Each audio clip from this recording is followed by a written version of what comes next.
قرآن مجید نے حکم دیا اخلاق کا، ایک دوسرے سے بھلائی کرنے کا، اور اب حضور علیہ الصلوۃ والسلام اس کا پیکر کیسے ہیں، آپ نے تعلیمات کس طرح قرآن مجید کے احکام کو پھیلایا۔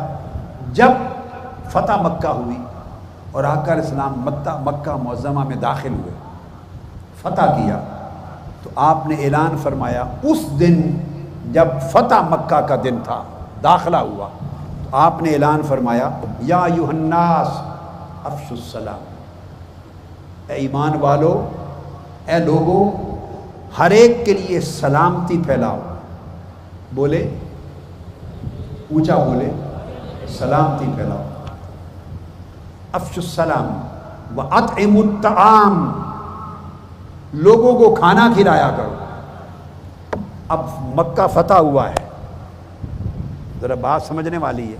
8 سال کے بعد یہ سرزمین کفر تھی، کیپیٹل تھا کفر کا، وہ فتح ہوا ہے۔ آقا علیہ السلام داخل ہوئے ہیں، اسلام داخل ہو رہا ہے، اسلام نافذ ہونا ہے، آقا علیہ السلام کی سلطنت قائم ہونی ہے، اسلامی ریاست کا حصہ بننا ہے مکہ معظمہ۔ تو پہلے دن آقا علیہ السلام نے جو اسلام کا تعارف کروایا، جو سٹیٹمنٹ جاری فرمائی، سٹیٹمنٹ آقا علیہ السلام نے، پروفیٹک سٹیٹمنٹ، وہ کیا ہے؟ فرمایا اے لوگو، ہر ایک کے لیے پیکر امن و سلامتی بن جاؤ، سلامتی پھیلاؤ۔ یہ کہہ کر آقا علیہ السلام نے ہر تنگ نظری کو ختم کر دیا، انتہا پسندی کو ختم کر دیا، دہشت گردی کے امکانات کو ختم کر دیا۔ فرمایا ہر ایک کو سلامتی پہنچاؤ۔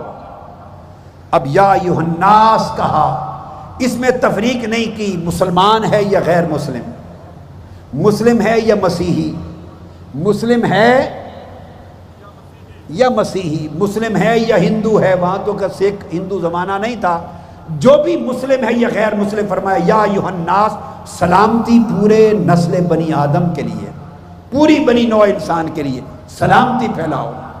یہ پہلا سٹیٹمنٹ۔ اور پھر اطعموا الطعام، جو بھوکے ہوں ان کو کھانا کھلاؤ، اور اس میں بھی شرط نہیں قائم کی کہ صرف مسلمان بھوکے کو کھلاؤ، غیر مسلم بھوکا ہو، بھوکا بھوکا ہے اس کو کھانا کھلاؤ۔ پڑوس میں ہے، غریب ہے، مسلم ہے، غیر مسلم ہے، امیر ہے، غریب ہے، مقیم ہے، مسافر ہے، کھانا کھلاؤ۔ اب سنیے، کھانا کھلانے کا جب حکم دے دیا، عبادت کسے کہتے ہیں؟ اللہ رسول کے حکم پر عمل کرنا عبادت ہے، اس نیت کے ساتھ کہ اللہ رسول کا حکم ہے اس کی تعمیل کروں۔ تو جب کھانا کھلانے کو حکم دیا، کھانا کھلاؤ بھوکوں کو، تو بھوکوں کو کھانا کھلانا کیا بن گیا؟ عبادت۔ یہ دین بن گیا، یہ دین ہو گیا، اور عبادت آقا علیہ السلام کی حدیث اور حکم ہوا، یہ دین ہو گیا، اور حکم کی تعمیل ہوئی تو عبادت بن گئی۔ تو ہمارا دین یہ ہے کہ بھوکوں کو کھانا کھلانا یہ ہمارا دین ہے، آقا کا حکم ہے، سنت ہے، ہمارا دین ہے، یہ ہماری عبادت ہے۔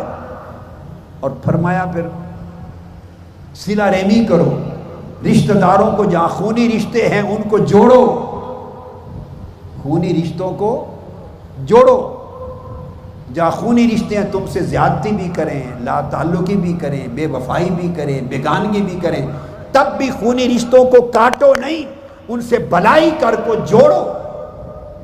یہ 4 حکم دے کر سلامتی پھیلاؤ، سٹیٹمنٹ کا پہلا آرڈر۔ بولیے کیا؟ یعنی امن پھیلاؤ، امن۔ دوسرا فرمایا کھانا کھلاؤ بھوکوں کو۔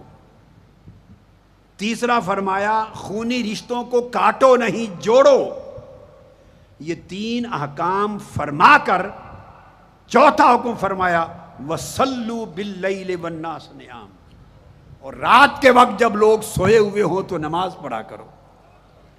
آقا علیہ السلام نے اللہ کے حضور سجدہ ریزی کرنے کا جو عمل ہے رات کی عبادت کا، اس کو بھی بھوکوں کو کھانا کھلانے کے بعد ذکر کیا ہے، امن اور سلامتی پھیلانے کے بعد ذکر کیا ہے، خونی رشتوں کو جوڑنے کے بعد ذکر کیا ہے۔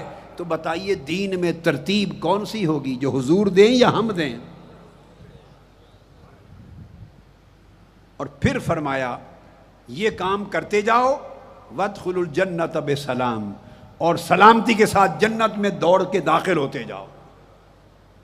گویا امن اور سلامتی پھیلانے میں جنت ہے، بھوکوں کو کھانا کھلانے میں جنت ہے، خونی رشتوں کو جوڑنے میں جنت ہے، اور رات کے اندھیرے میں سجدہ ریزی کرنا، رب کو پکارنا، اس میں جنت ہے۔ دیکھیے کیسا بیلنس قائم فرمایا آقا علیہ السلام نے، کیسا توازن قائم فرمایا۔ یہ حسن خلق ہے، یہ حسن کردار ہے، یہ حسن سیرت ہے، اور یہ ایمان ہے۔